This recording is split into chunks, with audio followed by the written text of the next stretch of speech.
दोस्तों स्टडी 91 के YouTube channel में आप सभी का बहुत बहुत स्वागत है। और आज दोस्तों केमिस्ट्री की एक स्पेशल क्लास लेकर मैं आपके सामने हूं। देखिए कभी भी कोई भी एग्जाम देने जाना ना, सबसे पहले इस वीडियो को जरूर देखना। इसकी ज्यादा नहीं, मैं 5-6 सीरीज लाने वाला हूं जिसमें पूरी केमिस्ट्री का निचोड़ देने वाला हूं। वैसे केमिस्ट्री के निचोड़ के नाम से मैं पहले ही बहुत सारे वीडियोज दे चुका हूं, लेकिन ये वीडियो सबसे एंटिक वीडियो होगी। क्यों? क्योंकि यहां पर हमारे और आपके बीच में एक झगड़ा होने वाला है जिसको बोलेंगे डिबेट। ठीक है, एक डिबेट करूंगा। डिबेट किस बात का? मैंने इसका नाम डिबेट क्यों दिया? इसलिए नाम दिया कि पूरी केमिस्ट्री आपको पढ़ा दी गई है। अब आप तैयार हो चुके हो ना? और मैं आपसे क्वेश्चन करूंगा, उत्तर आपको देना है। अब सामने तो आप हो नहीं, तो उत्तर दोगे कैसे? देखो आज की वीडियो देखोगे ना, इतना मजा आएगा, इतना मजा आएगा, आपको लगेगा यार केमिस्ट्री ना ऐसे घोल के सर पिलाने वाले हैं। आगे का जो 4-5 वीडियो होगा मोस्ट इंपॉर्टेंट वीडियो है। और वैसे भी आज हम लोग टॉप 50 प्लस जो है सबसे इंपॉर्टेंट क्वेश्चन जो आपके केमिस्ट्री में पूछे जाते हैं उनके बारे में डिस्कस करने वाले। चलिए स्टार्ट करते हैं अपने टॉपिक को।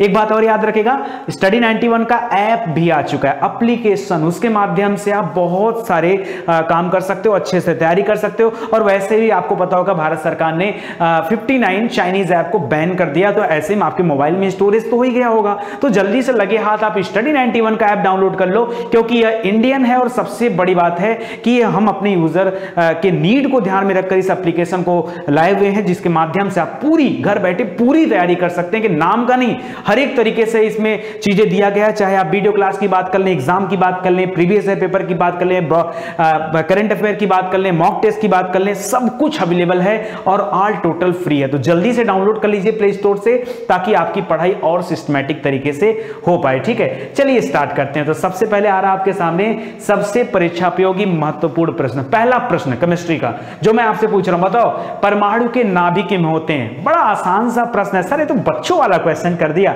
चलो बता दो जल्दी से, परमाणु के नाभिक में क्या होते हैं? तो याद रखेगा, देखिए 3 तरह के होते हैं, इलेक्ट्रॉन, प्रोटॉन और न्यूट्रॉन। तो इलेक्ट्रॉन बाहर चक्कर लगाता है और नाभिक में होते हैं प्रोटॉन और न्यूट्रॉन। क्या होते हैं? प्रोटॉन और न्यूट्रॉन होते हैं नाभिक में। याद रहेगा ना? याद रखेगा, मोस्ट इंपॉर्टेंट। बाहर जो होते हैं वो इलेक्ट्रॉन चक्कर लगाते हैं, जिसमें से न्यूट्रॉन हमेशा न्यूट्रॉन होता है, न्यूट्रल होता है, उदासीन होता है।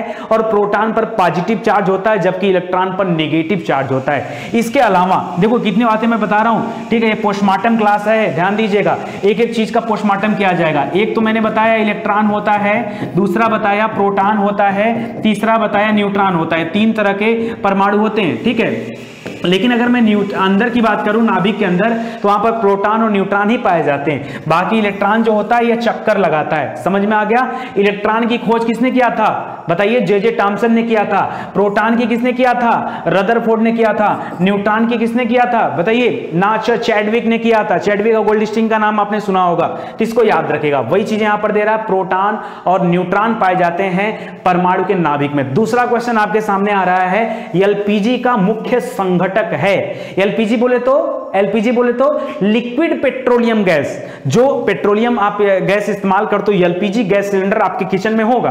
कह रहा उसके मुख्य संघटक क्या है, क्या क्या मिला होता है उसमें? तो याद रखिए, ब्यूटेन और प्रोपेन मिला होता है। उसके अंदर क्या होता है? ब्यूटेन और प्रोपेन मिला होता है। तो इसको याद रखेगा।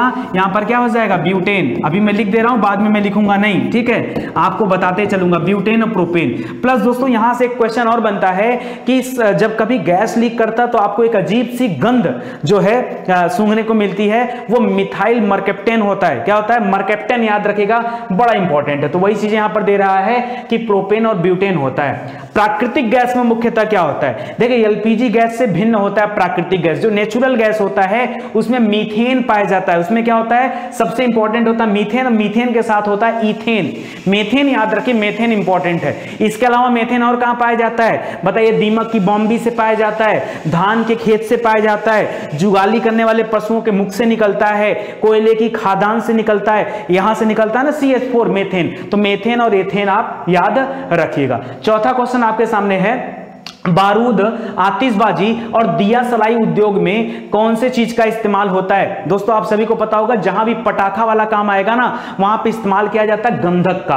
और वो जो हरा कलर देखते हो ना, वो बेरियम की वजह से होता है। ये भी क्वेश्चन पूछता आपसे, बेरियम। याद रखिए, जब कभी पटाखे आप फोड़ते हो दिवाली पर, तो आपको ऊपर हरा हरा रंग दिखाई देता ना, वो जो हरा रंग होता है वो बेरियम होता है। बेरियम, बेरिलियम मत बोलिएगा, बेरियम बोलिएगा। इसके अलावा अगर मैं दिया सलाई की बात करूं, माचिस, तो माचिस की तीली पर जो आगे लगा होता है, लाल फास्फोरस लगा होता है। क्या लगा होता है? लाल फास्फोरस। या जो माचिस की डिब्बी होती है ना, उस डिब्बी पर भी क्या लगा होता है? लाल फास्फोरस होता है। बाकी बारूद, आतिशबाजी या दिया सलाई में किसका इस्तेमाल होता है? गंधक का इस्तेमाल होता है, गंधक का प्रयोग किया जाता है। याद रहेगा, मोस्ट इंपॉर्टेंट क्वेश्चन है। इसी तरह क्वेश्चन आप देखते चलिए। आगे देखिए अगला क्वेश्चन, करा प्रोड्यूसर गैस में मिश्रण होता है। प्रोड्यूसर गैस में क्या क्या होता है दोस्तों? तो यहां पर याद रखेगा, नाइट्रोजन होता है और कार्बन मोनोऑक्साइड होता है। क्या होता है? Carbon monoxide. इसको दम घुटनी गैस भी कहा जाता है। अगर कार्बन मोनोऑक्साइड की मात्रा शरीर में बढ़ जाए तो व्यक्ति का दम घुटने लगता है। अच्छा, इसका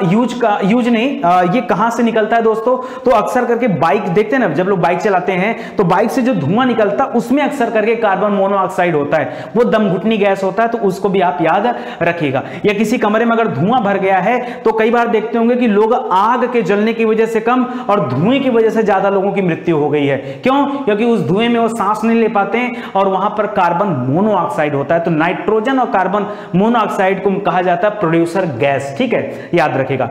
ठोस कार्बन डाइऑक्साइड कहलाता है। किसे कहा जाता है भाई ठोस कार्बन डाइऑक्साइड? तो याद रखिए शुष्क बर्फ को, बहुत ज्यादा परीक्षा में आता है। शुष्क बर्फ, ठोस बर्फ को कहा जाता है ठोस कार्बन डाइऑक्साइड का नाम दिया जाता है। ठीक है, करा दूध में पाई जाने वाली प्रोटीन कौन सी है? दूध में कौन सी प्रोटीन पाई जाती है? दूध में पाए जाने वाले प्रोटीन का नाम है केसीन। क्या नाम है? केसीन। कौन सी प्रोटीन है?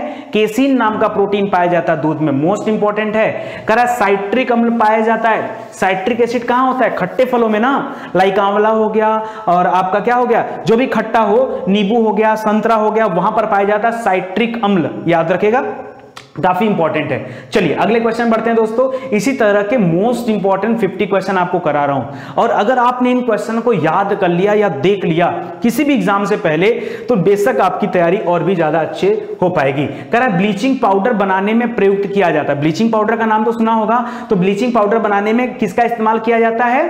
कैल्शियम ऑक्साइड ना, कैल्शियम हाइड्रोक्साइड का। किसका? Calcium hydroxide. तो याद रखेगा, कैल्शियम हाइड्रोक्साइड का इस्तेमाल किया जाता है ब्लीचिंग पाउडर बनाने में। किसका?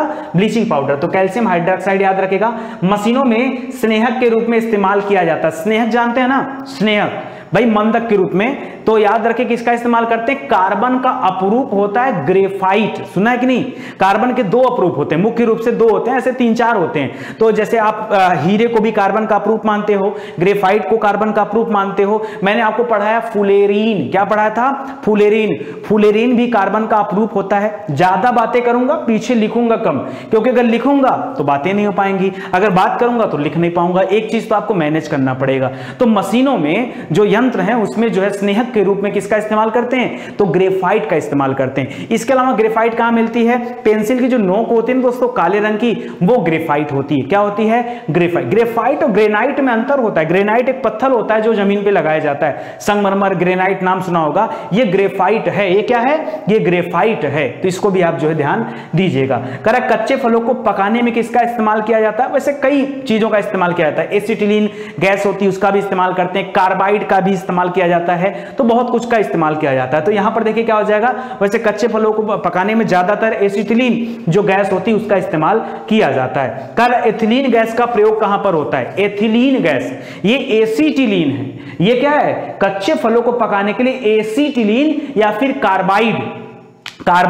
और यहां पर दे रहा एथिलीन। एथिलीन गैस का इस्तेमाल किया जाता है पॉलीथीन बनाने में। Ethylene, polythene. तो याद रखेगा, पॉलीथीन यानी प्लास्टिक के जो पॉलीथीन होते हैं उनको बनाने में, ठीक है, एथिलीन गैस का इस्तेमाल किया जाता है। ये सभी इंपॉर्टेंट प्रश्न है, मजाक की कोई बात नहीं है। विश्वास करिए, अगर आप इस तरह के 4 सीरीज 5 सीरीज देख लो और केमिस्ट्री का पेपर लेके बैठ जाना, किसी भी कंपटीशन एग्जाम का, सारे क्वेश्चन अगर हल न कर देना तो बताना, ठीक है?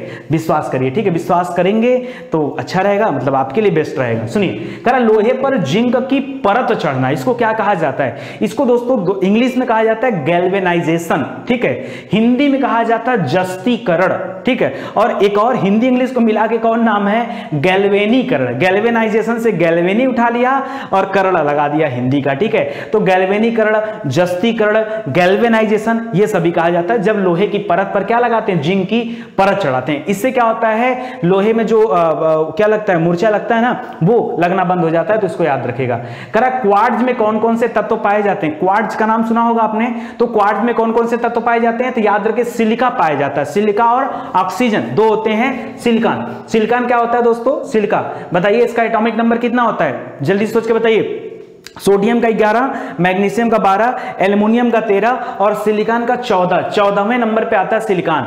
और ऑक्सीजन किस पे आता है, hydrogen, helium, lithium, beryllium, boron, carbon, nitrogen, oxygen 8वां नंबर, 5 और 3 8, 8वें नंबर पे ऑक्सीजन आता है और 14वें नंबर पे जो है वो सिलिकॉन आता है। इन दोनों के मिश्रण में क्या होता है, क्वार्ट्ज जो होता है, मतलब ये बनता नहीं है, क्वार्ट्ज के तत्व हैं, ठीक है, तो इसको याद रखेगा। करा प्राकृतिक रबर किसका बहुलक होता है, प्राकृतिक रबर वैसे पेड़ से पाए जाते हैं, प्राकृतिक रबर की कहां से खेती होती है, इसकी खेती भी होती है, प्राकृतिक रबर की खेती भी होती है, ये केरल वगैरह वाले बेल्ट में बहुत ज्यादा इसकी खेती होती है। आइसोप्रीन इसका बहुलक होता है, तो लिख रहा है प्राकृतिक रबर किसका बहुलक है, आइसोप्रीन किसका, ये मतलब प्राकृतिक रबर इसका बहुलक है, ये याद रखेगा। ऐसे मतलब ऐसा नहीं कि आइसोप्रीन उसका बहुलक, नहीं, करा प्राकृतिक रबर किसका बहुलक है, तो आइसोप्रीन का बहुलक है, प्राकृतिक रबर आइसोप्रीन का बहुलक है, याद रहेगा। परीक्षा में सबसे ज्यादा इंपॉर्टेंट क्वेश्चन आपको दे रहा हूं, ध्यान रखिएगा, ठीक है, बस खाली क्वेश्चन आंसर फॉर्मेट में नहीं है,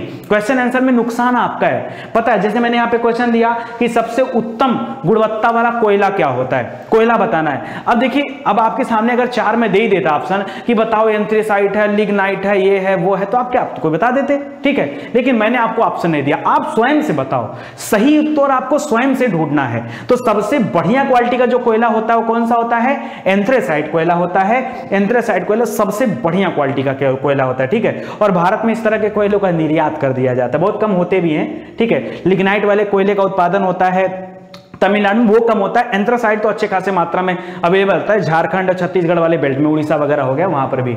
चलिए आगे देखते हैं, मानव द्वारा निर्मित पहला रेशा कौन सा था, गलती से यूरिया मत बोल देना, ठीक है, वो प्रयोगशाला में बनाई गए पहला जो था उपदार्थ था वो यूरिया था, यहाँ पे रेशा पूछ रहा है, तो याद रखेगा दोस्तों रेयान, कौन सा रेशा है, रेयान नहीं सॉरी नायलॉन, नायलॉन जो था वो पहला रेशा था जो मानव निर्मित था, ठीक है, मानव निर्मित रेशा बनाया गया था नायलॉन। नायलॉन के कपड़े आपने देखा होगा ना, ठीक है, पॉलिस्टर टाइप के होते हैं, इसको ध्यान रखिएगा। आगे कह रहा है सबसे हल्की धातु होती, कौन सी धातु होती है, लिथियम होती है, सबसे हल्की धातु कौन सी होती है, मेटल, ठीक है, वो कौन सा होता है, लिथियम होता है, हाइड्रोजन, हीलियम, लिथियम 3 नंबर पे है, तो याद रखेगा, ठीक है। कह रहा लेड संचायक बैटरी में प्रयुक्त होता है, ये बैटरी होती है लेड संचायक और इसमें इस्तेमाल किया जाता है किसका, तो याद रखेगा सल्फ्यूरिक एसिड का, H2SO4, सल्फ्यूरिक एसिड का अम्लीय जल होता है, गिर जाता है तो छाले पड़ जाते हैं, हाथ में फफोले आ जाते हैं, तो याद रखेगा लेड संचायक बैटरी में इस्तेमाल किया जाता है सल्फ्यूरिक एसिड का। करा कोल गैस मुख्यतः मिश्रण होता है, कोल गैस जानते हैं ना, कोयले वाला, तो अब जाहिर सी बात है कि वहां पर मीथेन होता है, भाई कोयले की खान से मीथेन निकलता है कि नहीं, और वो क्रिया करके विस्फोटक भी बनाता है, तो अक्सर करके कोयले की खान में ऑटोमेटिक विस्फोट होते रहते हैं, वहां कोई विस्फोट करता नहीं, ऑटोमेटिक रिएक्शन करके जो है ऑक्सीजन से विस्फोट होता है, तो याद रखिएगा मीथेन और हाइड्रोजन जो होता है ये कोल गैस का मिश्रण होता है, तो इसको भी ध्यान रखिएगा। चलिए आगे बढ़ते हैं, आगे लिख रहा है दोस्तों, बहुत इंपॉर्टेंट प्रश्न है, विश्वास मानिए, दूध के खट्टा होने का कारण क्या है, सर हम बताएंगे। सर दूध में एक तरह की बैक्टीरिया होती है लैक्टोबैसिलस, ठीक है, उस बैक्टीरिया की वजह से दूध खट्टा हो जाता है और यह दही में परिवर्तित हो जाता है, बिल्कुल सही है आपका, ठीक है। यही लैक्टिक एसिड का जमाव जब हमारे मांसपेशियों में हो जाता है तो हमें थकान का अनुभव होता है, मजेदार है ना, एक के साथ एक फ्री है, ठीक है, तो याद रखेगा ये दूध के खट्टा होने का कारण हो जाएगा। कंप्यूटर के इलेक्ट्रॉनिक चिप्स बने होते हैं, इलेक्ट्रॉनिक चिप्स मतलब आईसी चिप, आई माने इलेक्ट्रॉनिक, सी माने चिप्स, ठीक है, वैसे सर्किट होता है, ठीक है, तो याद रखेगा ये आईसी चिप जो होते हैं बने होते हैं, किसके बने होते हैं, सिलिकॉन, सिलिकॉन के बने होते हैं, ठीक है, ये अर्ध धातु होते हैं, ठीक है, ना तो पूरी तरह से मेटल होते हैं ना नॉन मेटल होते हैं, दोनों के बीच में आते हैं, ठीक है, तो याद रखेगा सिलिकॉन, सिलिकॉन बहुत इंपॉर्टेंट है, ध्यान दीजिएगा। कह रहा है सफेद स्वर्ण कहा जाता है, सफेद सोना किसे कहते हैं भाई, सोना तो जानते हैं हम लोग, ठीक है, सोना सोना होता है, लेकिन सफेद सोना किसे कहा जाता है, चांदी को नहीं, चांदी को नहीं कहा जाता, सफेद सोना कहा जाता है प्लेटिनम, किसको कहा जाता है, प्लेटिनम को कहा जाता है सफेद सोना, काफी इंपॉर्टेंट क्वेश्चन है। करा आतिशबाजी में हरा रंग का कारण क्या है, अभी बताया हूं पीछे आपको कि भाई आतिशबाजी में, दिया सलाई उद्योग में, और क्या था आतिशबाजी था, दिया सलाई उद्योग था, कुछ और लिखा था ना, उसमें जो है किसका इस्तेमाल करते हैं, गंधक में, बारूद बनाने में ना, तो बारूद में, इन सभी में गंधक का इस्तेमाल किया जाता है। और मैंने बताया था हरे रंग का कारण बेरियम होता है, क्या होता है, बेरियम। तो यहां देखिए बेरियम आपका सही उत्तर दिया जा रहा है। समझ में आ रहा है? इस तरह के क्वेश्चन मैं सोच रहा हूं ऐसे ही क्वेश्चन आपको हर सब्जेक्ट का कर रहा हूं। आपको केमिस्ट्री दे दिया गया, सोच रहा हूं एक सीरीज फिजिक्स की भी चला दी जाए। हाँ, ये तो बड़े आसान होते हैं, इसमें ज्यादा मुझे मेहनत नहीं करना है। अच्छा, मैं अभी तक आपको इस तरह के प्रश्न केवल इसलिए नहीं देता था, मैं सोचता था यार एक बार आपको पूरी केमिस्ट्री पढ़ा दूं। ऐसे अगर खाली क्वेश्चन आंसर पढ़ाऊंगा तो लोगों में और हमारे में क्या अंतर रह जाएगा। अब हमसे जो बच्चा पूछेगा सर केमिस्ट्री पूरा पढ़ा दीजिए, तो बताऊंगा ना कि जाओ प्लेलिस्ट में जाओ, केमिस्ट्री वहां है, आप पूरा पढ़ो केमिस्ट्री डिटेल में, आओ फिर हम लोग क्वेश्चन आंसर करते हैं। तो क्वेश्चन आंसर करने का और पढ़ने पढ़ाने दोनों में मजा आता है भाई। जब आप पढ़े होंगे तो हम समझाएंगे, आपको समझाएंगे तो आपको चीजें याद आएंगी, वो आपके लिए और ज्यादा फायदेमंद होगा। आगे देखते हैं, कह रहा है कि दलहनी पौधों की जड़ों में कौन से जीवाणु होते हैं। कहानी बताया हूं आपको लंबी चौड़ी कि भाई जो दलहनी फसलें होती हैं उनको नाइट्रोजन की जरूरत पड़ती है। हमारे वायुमंडल में बहुत नाइट्रोजन है, ज्योग्राफी में पढ़ाया था, ज्योग्राफी में कृषि अभी एक चैप्टर आया था, ठीक है, उसमें मैंने आपको बताया कि वायुमंडल में खूब नाइट्रोजन है लेकिन पौधे उसको डायरेक्टली ले नहीं सकते हैं। तो उनके जड़ों में एक स्पेशल बैक्टीरिया पाया जाता है, जो बैक्टीरिया नाइट्रोजन को नाइट्रेट में कन्वर्ट करता है और वो जो है ये पौधों तक पहुंचाता है। तो कह रहा है कि वो कौन से जीवाणु होते हैं, उस जीवाणु का नाम बताना है, राइजोबियम। क्या नाम है जीवाणुओं का?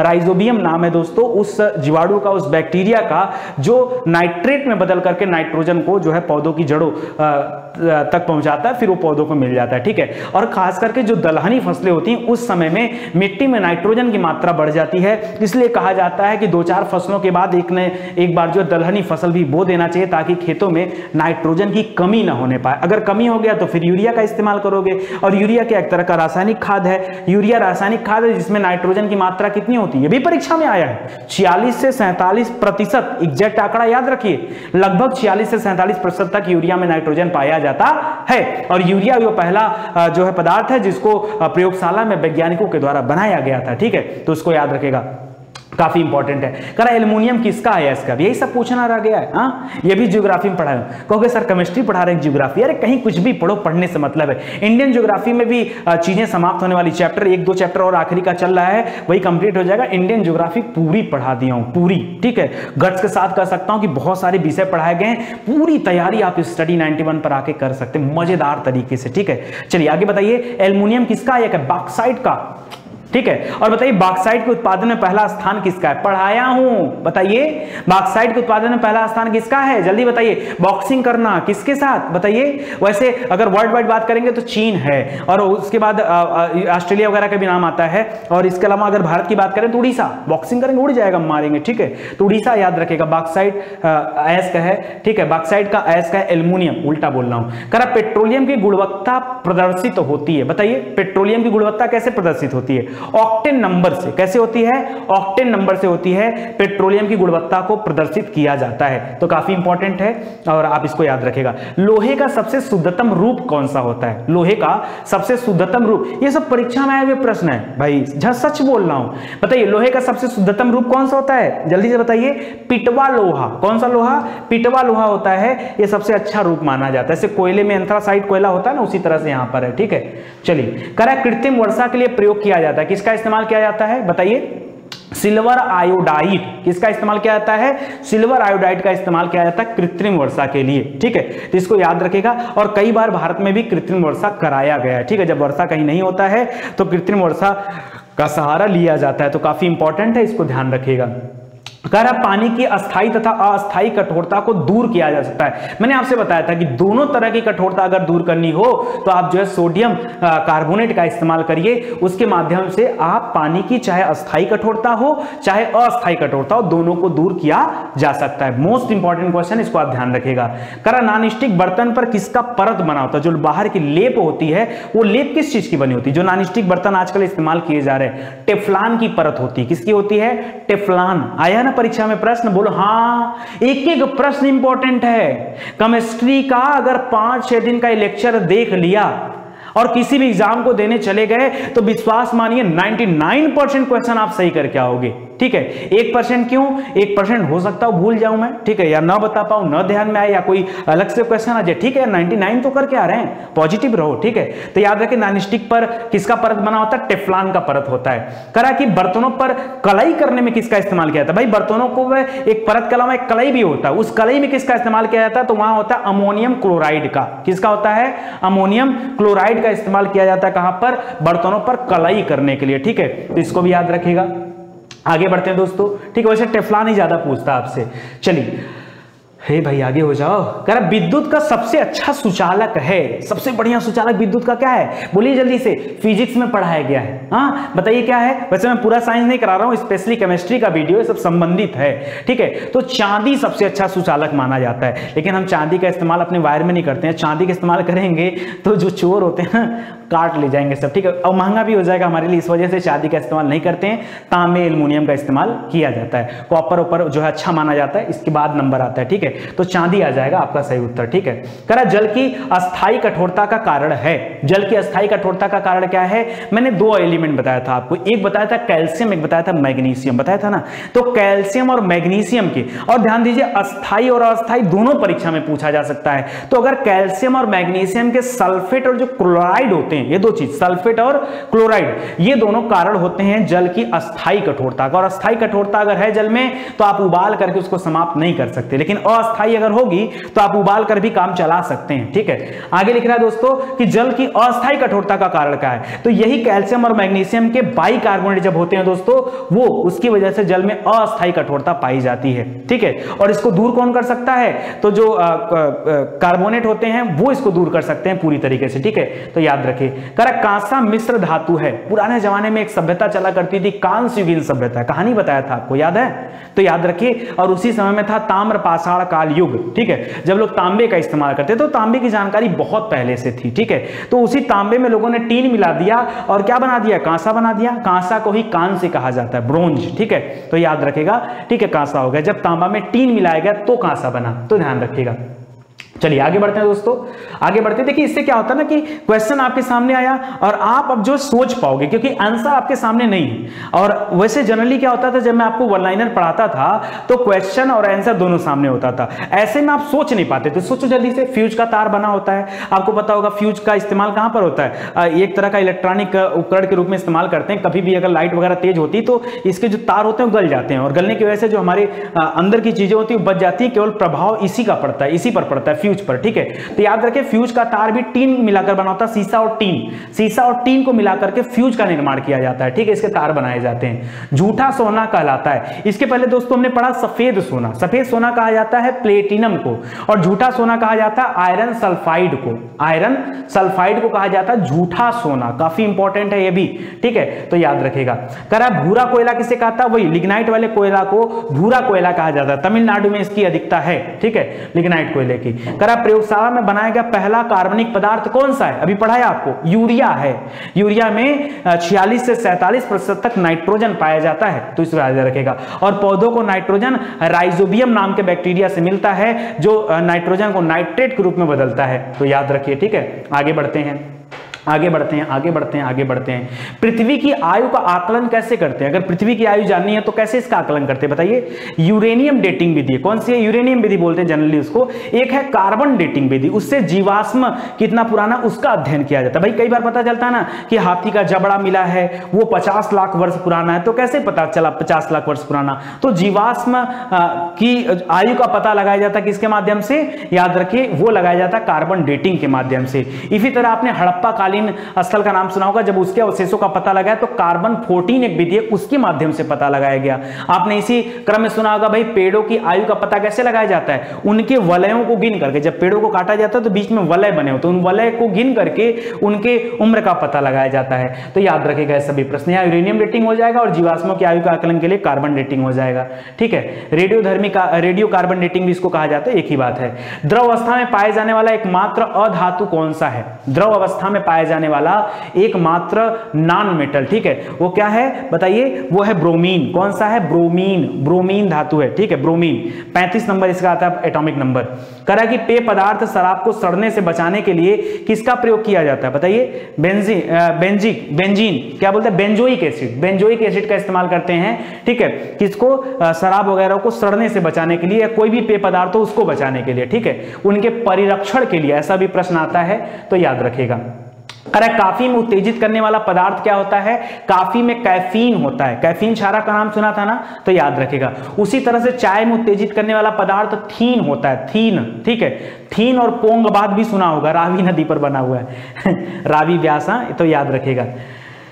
रावी पर है कि व्यास पर है, एक बार कमेंट करके बताइए। थीन और पोंगबाद किस पे बना हुआ है, ठीक है। चलिए आगे देखिए, करा अर्जेंटाइन किसका अयस्क है बताइए? बॉक्साइट का अयस्क तो एल्युमिनियम है, उसी तरह से अर्जेंटाइन किसका अयस्क है? अर्जेंटाइन अयस्क है किसका? याद रखिए, चांदी का। किसका अयस्क है? चांदी का अयस्क है अर्जेंटाइन, ठीक है, तो याद रखेगा। सूक्ष्मदर्शी के लेंस में प्रयोग किया जाता है बताइए? अभी कल पढ़ाया मैंने आपको लेंस के बारे में, इंपॉर्टेंट क्वेश्चन में दिया था कि भाई कई तरह के कांच होते हैं, लेंस होते हैं, उनका इस्तेमाल अलग अलग जगहों पे किया जाता है। तो इससे कैमरा हो गया, सूक्ष्मदर्शी हो गया, वहां पर जो लेंस होता है वो कौन सा लेंस होता है? वो इस लेंस का नाम है फ्लिंट कांच। कौन सा है? फ्लिंट कांच का इस्तेमाल किया जाता है लेंस के रूप में। कांच का जो इस्तेमाल करते हैं वो फ्लिंट कांच होता है, ठीक है। इसी तरह से क्रुक्स कांच भी होता है, ठीक है, आपने सुना होगा उसके बारे में, वो जो धूपी वाले होते हैं, तो ध्यान दीजिएगा। आगे बढ़ते हैं दोस्तों, करा है कि जर्मन सिल्वर मिश्र धातु, ये तो बड़ा इंपॉर्टेंट क्वेश्चन है। नाम है जर्मन सिल्वर, इसमें सिल्वर होता नहीं है, मैंने आपको बताया था। होता क्या है? निकिल होता है, टीन होता है, और सॉरी निकिल होता है, जिंक होता है और कापर होता है, ठीक है, टीन नहीं। टीन तो किसमें होता है? वो आपका अगर तांबा के साथ टीन मिला दिया तो कांसा बन गया, और अगर सीसा के टीन मिला दिया तो फ्यूज का वायर बन गया, ठीक है, वहां पे होता है टीन। यहाँ पे क्या क्या होता है? यहाँ पे क्या होता है? निकिल होता है, जिंक होता है और कापर। जिंक मतलब जस्ता और कापर मतलब तांबा, ठीक है। तो 29 और 30 इसका याद रखेगा, एटॉमिक नंबर है, सीरियल वाइज है 29, 30, और निकिल भी याद रखेगा, ठीक है। आगे बढ़ते हैं, नौसादर का रासायनिक नाम है, क्या है? Ammonium chloride. अमोनियम क्लोराइड नौसादर का रासायनिक नाम होता है। अभी इसके पहले मैंने अमोनियम क्लोराइड के बारे में आपको बताया था, जरा याद करके बताइए कहां बताया था, याद करिए। बर्तनों के ऊपर जो कलई किया जाता है ना, अभी नौसादर होता है, ठीक है, तो अमोनियम क्लोराइड, उसको भी ध्यान दीजिएगा। आंसू गैस का रासायनिक नाम क्या है? आंसू, इसका थोड़ा खतरनाक नाम है तो याद रखिएगा, क्लोरोपिक्रीन नाम है। क्या नाम है? क्लोरोपिक्रीन, क्लोरोपिक्रीन याद रखेगा। आंसू गैस, ठीक है, टीयर गैस भी इसको बोलते हैं। भीड़ जब कभी अनियंत्रित हो जाती है तो पुलिस बल के द्वारा इस गैस का इस्तेमाल किया जाता है। इस गैस, यह गैस आंखों में जलन पैदा करती है, जिसकी वजह से भीड़ जो होता है वहां से तितर बितर हो जाती है, तो इसको आप जो है ध्यान रखिएगा। लाल सीसा को आम बोलचाल की भाषा में क्या बोलते हैं? लाल सीसा को ही सिंदूर कहा जाता है। जो औरत मांग में लगाती है सिंदूर, वो लाल सीसा होता है, ठीक है। तो रेड लेड याद रखेगा, उसको कहते हैं, ठीक है। आज के लिए दोस्तों बस इतना ही। एक बार आप पहले कमेंट करके बताइए कि आज का क्वेश्चन पढ़ करके आपको लगा कैसा, फील कैसा हुआ। अगर आपको अच्छा फील होगा तो जितने भी विषय पढ़ाए जा चुके हैं उन विषय का इस तरह से आपको छोटा छोटा वीडियो दूंगा, ताकि जो स्टैटिक क्वेश्चन आते हैं छोटे छोटे एग्जाम में, उनकी तो धुआं उड़ जाए, ठीक है। और जो अच्छे क्वेश्चन आते हैं बड़े एग्जाम में से, सिविल के एग्जाम में या यूपीएससी और पीएससी की बात करूं तो उसमें क्वेश्चन का पैटर्न थोड़ा सा अलग होता है। वन लाइनर टाइप के क्वेश्चन नहीं आते, उनके क्वेश्चन का पैटर्न थोड़ा अलग होता है, तो उसकी प्रैक्टिस भी मैं आप सभी को कराऊंगा। बट अभी एक बार अच्छे से सभी सब्जेक्ट को कंप्लीट करा दूं, उसके बाद मैं कराना शुरू करूंगा, ठीक है। ये वाली सीरीज अगर वनडे एग्जाम के लिए आप लोगों को चाहिए तो एक बार कमेंट करके जरूर बताइएगा, ठीक है। आप सभी का धन्यवाद, मिलते हैं अगले लेक्चर में, तब तक के लिए जय हिंद, जय भारत। आपके कमेंट का इंतजार रहेगा और पॉजिटिव कमेंट दीजिएगा। दोस्तों एक निवेदन और आप सभी से है कि अगर आप एडवर्टीजमेंट को नहीं देखते हैं तो दोस्तों पूरा देखा करिए, क्योंकि वही हमारे इनकम का सहारा है और आप ही हमारे सहारे हो। अगर आपने हमारा साथ छोड़ दिया तो फिर हमारा क्या होगा? ये पूरा सिस्टम कैसे मैं लेके चल पाऊंगा? बहुत मैनेजमेंट करके चलाना पड़ता है, सब कुछ है, ठीक है। तो आपका सहयोग चाहिए और आपका प्यार भी चाहिए। वीडियो को शेयर करिए, आगे बढ़ाइए, ताकि और लोगों से, मतलब अगर आपको लगता है कि स्टडी 91 आपके लिए बेस्ट दे रहा है तो फिर आप आगे बढ़ाओ, बस इतना कहूंगा। आप अनेक सोशल मीडिया से जुड़े होंगे, टेलीग्राम से जुड़े होंगे, व्हाट्सएप से जुड़े होंगे, या फिर आप जो है एफबी से जुड़े होंगे, तो वहां पर आप इन वीडियोस को शेयर कर सकते हैं ताकि लोग देखें, पढ़ें और स्टडी करें, ठीक है, आगे बढ़ें। Thank you so much. मिलते हैं अगले लेक्चर में, तब तक के लिए जय हिंद, जय भारत।